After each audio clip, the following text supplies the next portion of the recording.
Hello, everybody, and welcome to another installment of Plaid Stallion's Toy Ventures.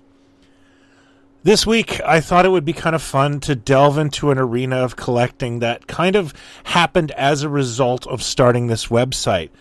Prior to starting Plaid Stallions, I owned absolutely zero Halloween costumes, but I liked talking about them. So I would buy the catalogs, and I would chat about them and post vintage photos.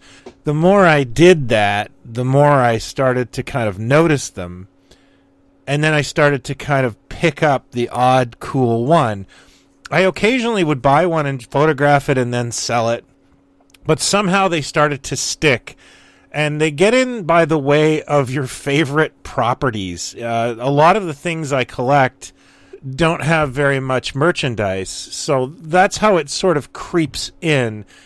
Is you collect something and you're excited about it, and the only thing you can find is a Halloween costume. Probably the biggest gateway for me is my love of the TV series The Monster Squad, and there were some really nice Halloween costumes produced for that. I'll just show them here, but eventually I will do an entire Monster Squad-based episode. So the purpose of this episode is not to talk about all my Halloween costumes, because I plan to do future installments of Toy Venture where they'll factor in. But what I thought I would do is count down a few favorites that are never going to get their own episode of Toy Ventures, but are kind of like notable and exciting, and they're just things that make me smile. So here are 5 Halloween costumes from my collection that I absolutely love. Number 5, the Bat. You might ask yourself, who is the Bat? Why, he's Collegeville's answer to Batman.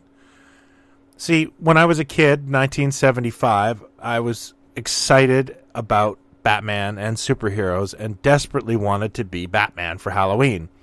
My folks took me to the Woolco, and of course, they didn't have a Batman costume. They had the Bat. So, I went as the Bat, knockoff Batman for Halloween. As you can see from this vintage photo, I made the best of it. I was a little kid. I had lots of imagination and energy, and I just basically pretended I was Batman. Flash forward 30-some-odd years, and I had to buy this when I saw it. I think I got this for about $12. Weirdly enough, the exact same thing happened to me the following year when I wanted to be Spider-Man, and I ended up having to be Collegeville's The Spider, which also was on the Steve Miller album, The Joker. I need to track down the Spider as well. I just haven't done it. I've been a little lazy about it, but one of these days it will be mine. Number 4 would be Adam from the Filmation TV series Arc 2. For those not in the know, Arc 2 was a live-action Saturday morning show produced by Filmation that took place in a post-apocalyptic world with a group of brave scientists trying to right wrongs in what is left of America. I absolutely loved this show. I'm a huge fan of the post-apocalyptic genre, and very little Arc 2 merchandise exists. So this is a complete natural for me. I needed to own this, and I needed to own it in the box. Fortunately, it is not that expensive to own.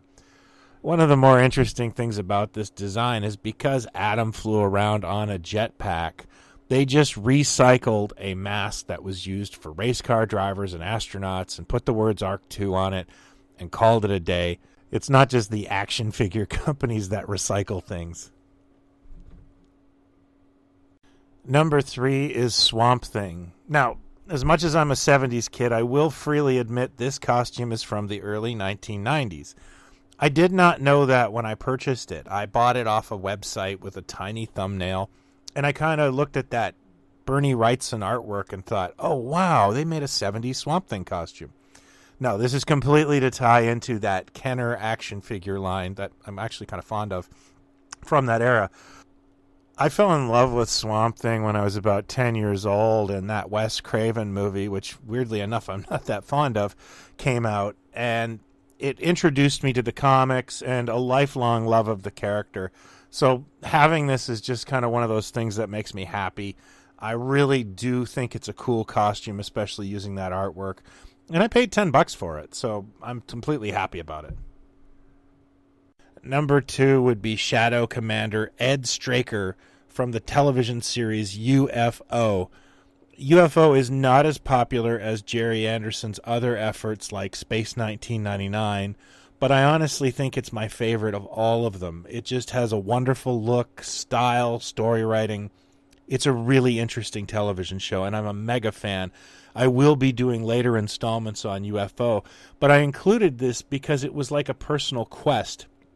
Since I started Plaid Stallions and discovered that it existed, I had been putting out feelers for this thing all over the internet. And of course, about 7 years ago, I got an email from a woman just as I bought something very expensive and had absolutely no dollars, like I was going to be paying back for months. And she said, make me an offer. And I made her actually a very generous offer just to get the piece and put myself into further debt because I knew I wasn't going to see it again. Since that time, I think one more Commander Straker has appeared on eBay and went for good money. This is just included mainly because it was the end of a personal quest, and it's something I particularly treasure, so it has to go in my top 5, even if I am going to mention it later down the road. Number 1 would be Tattoo from the television series Fantasy Island. If you are a fan of my blog or my podcast, you'll know that I unapologetically love the Fantasy Island television series of the 1970s. There's very little merchandise. You get a puzzle, a board game, a really wonderful marker and poster set, it's all shocking, to be honest with you. This is an adult program that was on late on Saturday night, but I never missed it. I was always captivated by it. I still like it today, even though I know it's pretty cheesy. I found this at the Kane County Toy Show about 2 years ago, and honestly, it just made the entire trip for me. It's amazing what a little $25 purchase can do for you. I honestly didn't know it existed until a couple years ago, and I certainly didn't see any kids dressed as Tattoo for Halloween. This must not have been a popular item. It is truly an amazing statement of how Hervé Villechaise's performance of Tattoo just became pop culture phenomenon in the late 1970s, early 80s. The poor guy must have just been hounded by the plane all his life.